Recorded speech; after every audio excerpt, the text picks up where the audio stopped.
All right, welcome back, Nittany No Huddle Nation.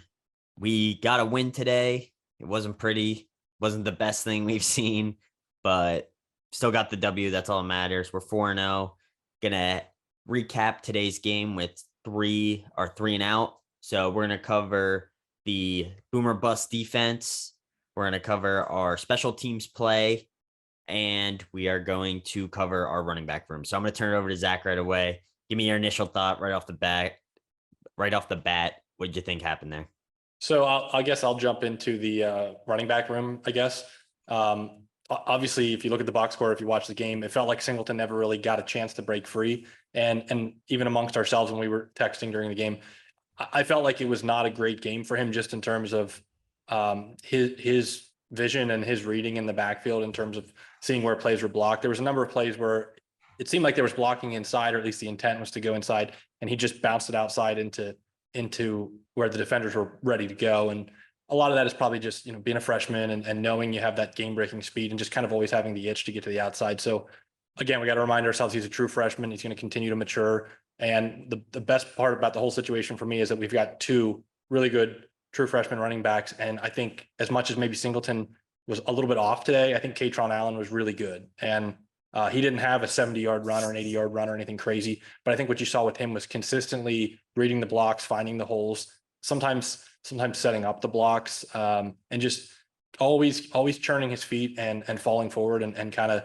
just getting something on every play, which is big. We've talked about that before, that you don't always need to hit the home run, but if you can consistently get 3, 4, 5 yards a pop, you'll always take that. And so I think Katron Allen, for me, offensively, was maybe the star of the game.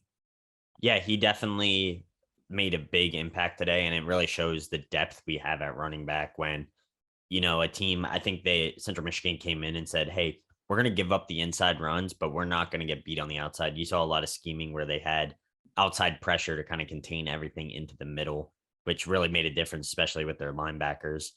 But yeah, I think, having Allen who can just, consistently pick up those 5 to 7 yards, like, I love it. That's my kind of running back. So, Devin, what do you think about the running back room? Yeah, Allen played great.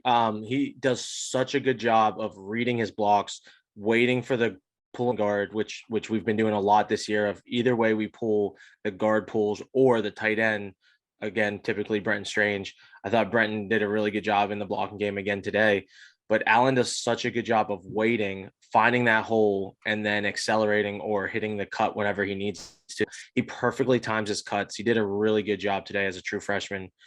Singleton, I felt like it looked like one of those where, and we've all been in that situation where you're playing a bad team and you just want to go for the knockout punch every single chance you get. Like basketball, you're shooting threes whenever you're contested. Football, you're trying to get to the edge. It's all these different sports. And it felt like to me that Singleton, every time he touched it, was like, I'm getting to the edge and I'm scoring 80-yard touchdown here to put a dagger in them, instead of just relaxing, getting 6 yards up the middle, following his whatever the play call was at that time. And like Zach said, I think that comes with being a freshman and being as athletic as he is, that he felt like it was his job to get to the outside. And I mean, obviously I'm kind of putting words in his mouth, but that's what it felt like watching, is that he was going for that knockout punch whenever he didn't need to, when he could have just taken the Allen route and went inside and gotten some yards there. Yeah, I think also with that is maybe it's not his thought process there, but that's kind of his default, like, oh, there's not an immediate hole open. Right. I'm just going to try and bounce outside because that's what I'm comfortable doing. And, I mean, you saw him play last year in high school. Absolutely. That's his move. Like, hey, like the inside's collapsing. I don't know what to do. I'm just going to bust outside and just burn everybody. So, and we'll see that as Big Ten play increases. People are going to scheme against that. And that's why I think having this 1-2 punch is just massive, because you saw it. They were not letting the outside runs happen. And we actually were doing some pitches, which I haven't seen us do in a long time, which I love seeing. But, they schemed against that pretty well. But having Allen to go inside just makes a world of difference. So that's all I got with the running back room. If you guys have any final thoughts, Zach, Devin. Zach, correct me if I'm wrong, but I didn't see Kevon Lee at all. No, I saw Devin Ford. Okay, I saw Devin Ford like 5 snaps, 7 snaps, but I didn't see Kevon Lee once. So that's interesting to me. When they had, I think it was Wednesday when they have the practice that's open to reporters, I had saw on online or something, noting that Lee was not practicing, and I'm wondering okay. if perhaps he got dinged up at the Auburn game, and they just saw this as an opportunity type of game where we're not gonna, if anybody's dinged up, we're not gonna push it. And Yeah, you he know, did get hurt at Auburn. I don't know if you Yeah, remember. It I looked like he do blew remember his that, but knee I out just at one point. I must have missed that. it sounded like it was like just a precautionary move. So we'll see if he's back next week. And part of it again is with, you've got the bye week upcoming. You've got a couple games that, you shouldn't really be looking ahead too far, especially with, what I would consider somewhat of a lackluster effort today, but I'm thinking that's probably just mostly precautionary. Yeah, absolutely. So moving on, let's talk about our secondary, or maybe not our secondary, but our defense as a whole. Really didn't look that impressive today, in all honesty. I know people are going to look at the box score and think, oh my gosh, they got 4 takeaways. They, had all these pressures, sacks, whatever. But it just didn't feel like as dominant as last week, maybe. And maybe that's a contrast, like different game, not as much hype around this game. Just kind of came out. But they, I know, Zach, you're going to talk about it, but they had 2 drives back to back where they just marched right down the field, and we looked bad, to be honest about it. So what'd you see from our defense, and what do you think this means going forward, and how much stock should we put into a performance like today?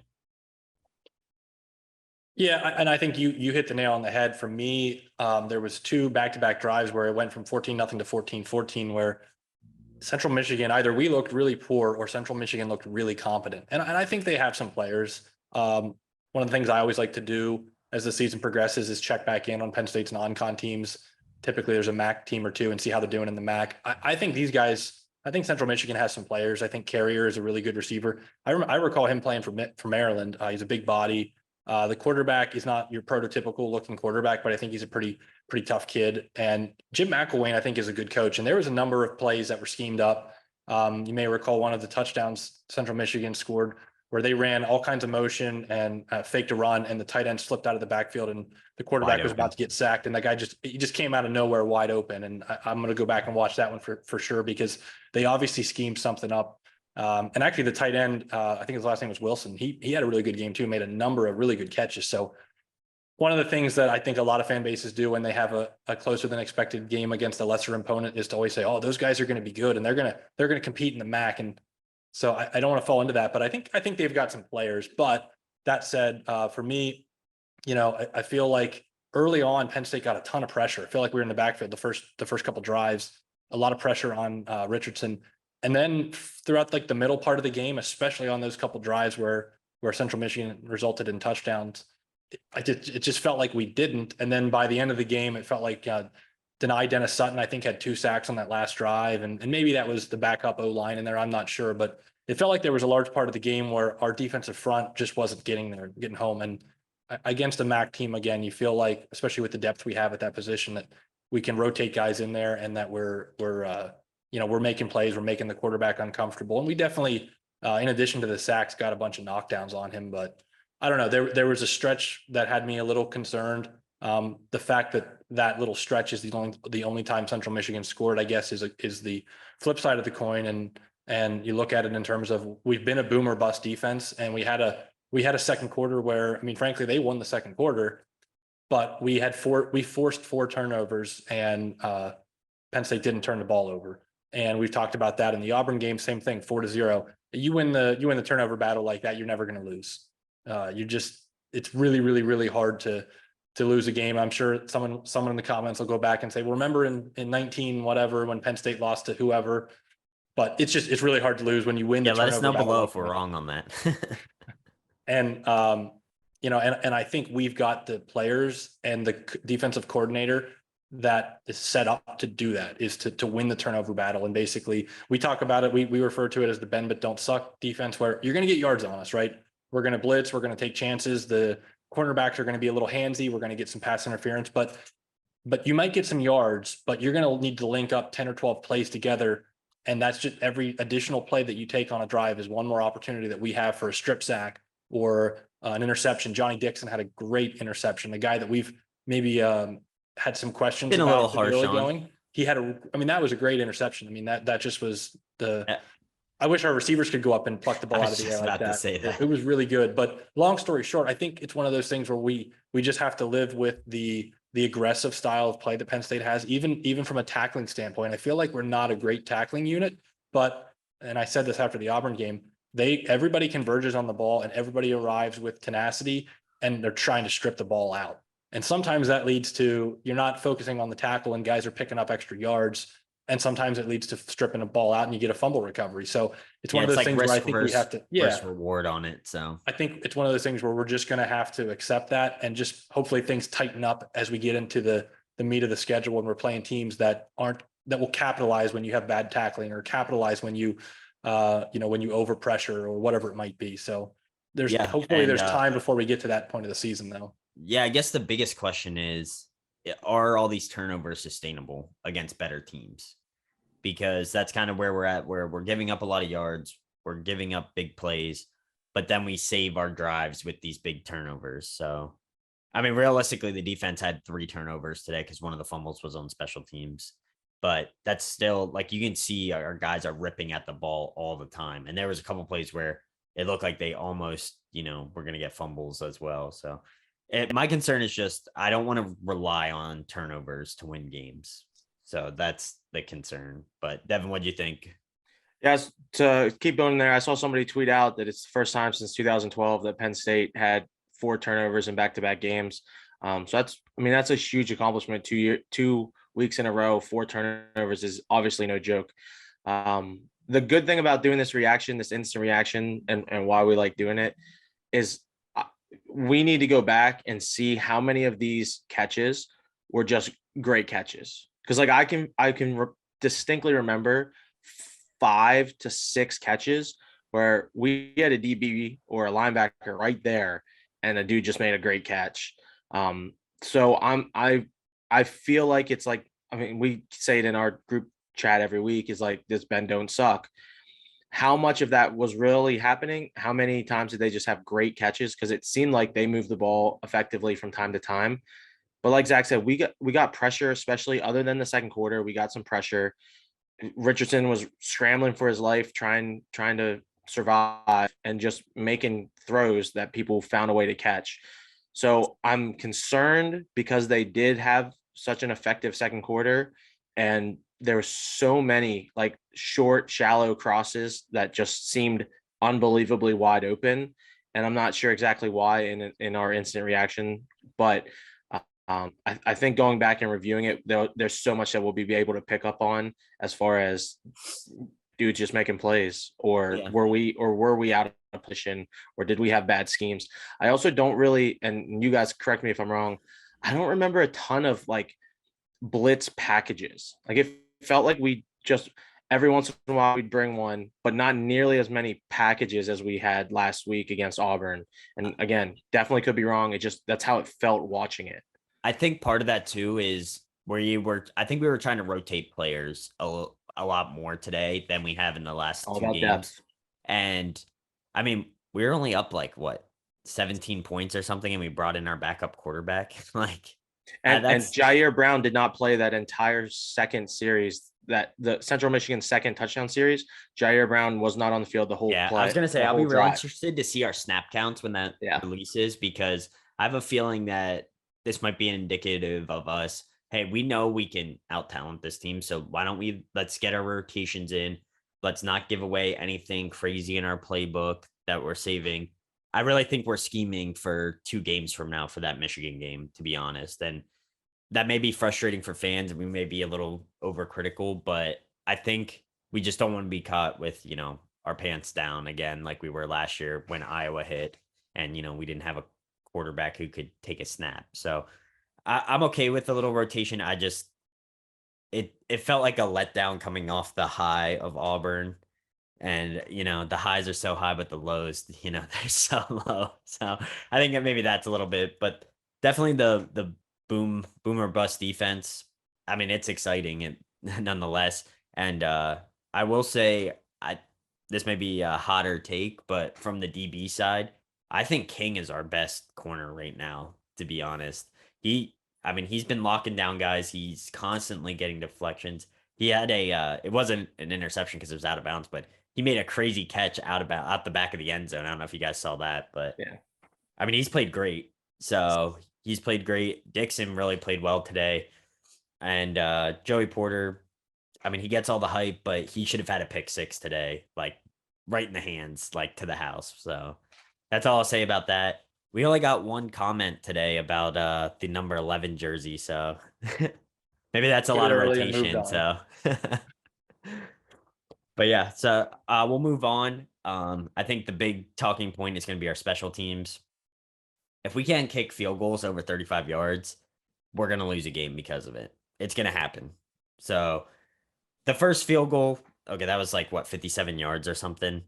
At the end Tough of the half. make. Yeah. They definitely brought in Devin, do you know the other kicker's name who kicked? I don't know how you say it. Syadak, something like that. It's a high deck.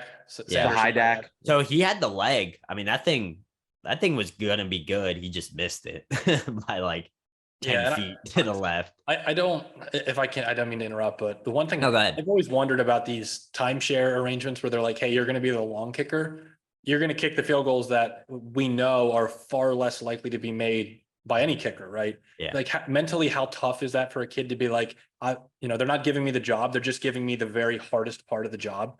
I've got to come in and make like the 55-yard field goal. You got to have a certain mental toughness, I think, to be that guy. And I mean, just don't be weak. I know, but I think you want that guy's confidence to be built up by making the extra points and by making the short field goals, and that he's got that banked up confidence when they send him out there for the long field goals. Yeah, I think it's kind of opposite. Like if I was a kicker and I'm the long guy specialist, like most people don't it's my think, time to shine. Most people don't have the thought process that the you big do. kick energy. I just think that's tough. just my opinion. You're also, you're also not a 19, 20-year-old, however old the kid is. That's true. It's just tough to be like 100,000 fans. I'm the guy. I have to go out there and make the 50+ field goals, but I can't get to make them. Right. Well, but you have to make them because at the end of the day, unless it's like 60 yards, the fans want to see made field goals, right? That's the nature of being a field goal kicker it's all or nothing. It's not, my completion percentage was 70%. That's really good. Or I had a couple bad runs, but I had an 80-yard touchdown. With field goal kicking, 99% or you're out. Yeah. And like I said, it's easy to kind of make extra points, make short field goals, and convert that into confidence, I think, as you go out for the longer kicks. But whatever. I mean, if Franklin thinks and the special teams coach think that that's the best arrangement, that Pinniger's better from inside, and I think maybe that starts to get questioned at some point. But anyway, for what it's worth, I just wanted to mention how potentially problematic that type of like timeshare kicking arrangement could become. And you're both right that at the end of the day, it's very likely if you can't make field goals, even like mid-range field goals in the Big Ten, especially as you get into tougher weather with wind, and it's scary. I mean, if you're going to be expected to play a lot of close games, like I think we probably are.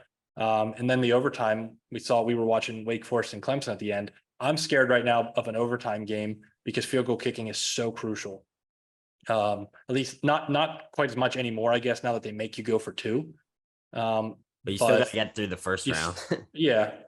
Or if you don't score a touchdown, like that's you got to, at a minimum, you got to get 3 every time you touch the ball in overtime, or else you're in big trouble. As soon as you touch the ball, it's a 42-yard field goal. Right. And so let's say you go 3 out. Assuming you don't lose yards. Yeah. Yeah. Well, Devin, what do you think of our kicking? Yeah. I mean, obviously Pinniger played well last week, and it was not a good game for him. And I don't know what the solution is, because I don't see another kicker that's consistently better. And like we always say, we're not at practice. So obviously he's the place kicker for a reason. But special teams right now, other than punting, which I'm sure we can try to hit here in these last 5 minutes or so, other than punting, I think special teams is a huge concern for me. Place kicking, field goal kicking, the return game. Parker Washington is not a good punt returner. I don't think on paper he makes the most sense, but like just get us 8 yards. Like stop trying to get us 65 yards every time you get a punt return. You're gonna fumble it at some point because you're just flying all around with the ball hanging out everywhere. Or you're gonna get hurt. Yeah, like just take the fair catch if you don't have something, and if you do, get us 8 to 10 yards. Punt returns are designed to not get to not lose yards, literally. Like punt returns, just give me 8 yards. That's all I want. So I'm concerned about that.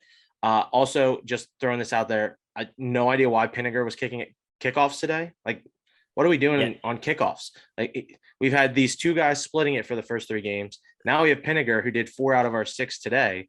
Maybe it was a are we confidence flipping a thing to coin? try and help. I don't know. It literally feels like we're flipping a coin, and whoever number it lands on, that's who goes out and kicks the kickoff. Which I guess kickoffs don't really matter, but because it's just a touchback every time. But it's just so weird to me. Like, what are we doing? It wasn't a touchback every time today. What Pinniger had 3 out of 4 until someone takes one back, and then and then it matters. We were that's why we were blessed with Stout last year, because I think something like 95% of all kickoffs he just put into the seats behind the field goal posts. Yeah, and that's hit those cheerleaders sitting back. There's a whole part of special teams that you really don't have to worry about. And kickoff return touchdowns are backbreaking. So Speaking of Jordan Stout, I did not think we would be able to replace him, but Barney Amore, welcome to the big leagues, man. Like, some of those punts, I mean, specifically, he had 2 punts. One landed at the 1 and kicked right out of bounds, which I don't even know how you put that kind of English on a football to get it to do that. Highly impressive. Did the exact same kick, and it caused a fumble because it literally spun out of the receiver's hands because the way it was bending towards the out of bounds line, he was trying to catch it like over the shoulder, and it just literally hit his hands and spun back into play. And a third one that was really nice that landed at like the 6 or whatever, that really should have been caught by the gunner at like the 3, and it took a little bit of a backwards bounce, but still, like you said, 3 out of 4 punts were just perfect. And I think, I mean, like last week he didn't really shine in any like facet really, but that's fine because we dominated. But go back our first couple games, like I think he's had like 1 punt go into the end zone, and that was because of our gunner is stepping in. So it's kind of crazy what a good punter can do for your defense. So I will say, as bad as we've been on our special teams, he has been phenomenal, and that could be huge, especially against the Marylands, Ohio States, Minnesotas. So agreed, especially in the Big Ten, punting is winning. But 2 things: if he's not on the Ray Guy Award watch list at this point, which I don't know if they've put that out yet, then that's stop this deal. And second, it didn't end up mattering a whole lot because Penn State ultimately figured it out and kind of semi ran away with the game. But the one of the punts you're referring to, not the fumble, but the one that he landed and then bounced immediately to the right at like the 2, that came after Central Michigan went back to back on drives and scored it, tied it up at 14. Then Penn State got the ball back and had to punt, and it was like 14-14, and we were punting. He pinned them inside like the 2, and the defense held them. Central Michigan punted from their end zone, and Penn State scored on that drive to go up 21-14 right before half. It's hard to look back at like a punt and say that was such a huge momentum shifter, but it really was. Yeah. It really was. And the fumble too, like the fumble was another huge. That's 100%. Like, people are gonna be like, oh, the like guy should have just let it go or caught it. I'm telling you, the way that, if you watch the replay, the way that ball was spinning coming down, the second that guy's hands touched it, it was like a golf ball catching the green. Like, that thing just bit and just.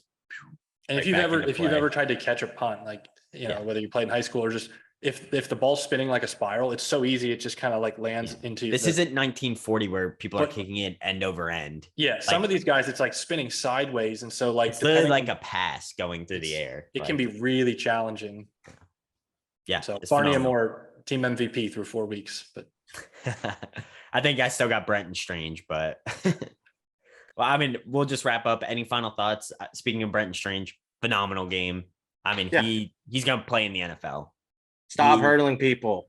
Yeah, he's gonna get himself killed. I was gonna say he doesn't have any flaws, and maybe that's because when I'm over here with my controller, I'm over here smashing the Y button all the time, anyway. So I don't see it as a flaw. But I mean, if they go low, but that dude was standing straight up and he tried to hurdle him. Yeah, what are you doing? Yeah, who does he think he is? Antonio Brown?